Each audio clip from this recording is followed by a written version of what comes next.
Сәлем, сіздермен бірге мен Хан Алтынай және де Жастар инфоның кезекті шығарылымы. Кеттік!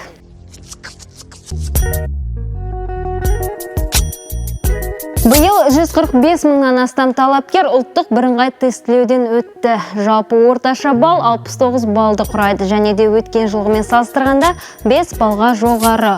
Оның ішінде 75 мыңнан астам талапкер білім гранттарына конкурсқа өтінім берген. Оның ішінде 7056 алтын белгі және де 576 халықаралық олимпиада жеңімпаздары бар.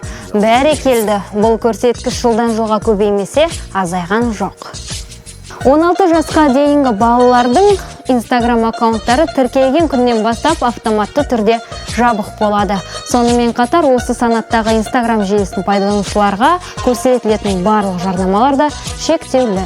Сегізінші, адамдардың тарапынан аяусыз зомбылыққа түсіп жатқан біздің төрт аяқты бауырларымыздың да құқығы қорғалатын болды. Қазақстан Республикасы жануарларды қорғау заң жобасын бекітті. Біздің еліміздің жастары ойын ойнап та озып жүр. Canina Power қазақстандық командасы Біріккен Араб Әмірліктерінде өткен PUBG Mobile әлем чемпионатында TMD елдерінің командаларын басып озып, үздік ондыққа кіріп отыр. Құттықтап қояйық. Осы тұста Токио 2020 олимпиадасынан да жақсы жаңалықтар болып жатыр. 75 кг салмақта өзінің қарсыласын нокдаунға түсіріп, ширек финалға жолдама алған Әлімхан Аманқұлға біз келесі ойынға сәттілік тіледік. Сіздермен бірге болған Жастар Лайв және де мен Хан Алтынай. Келесі жүздескенше.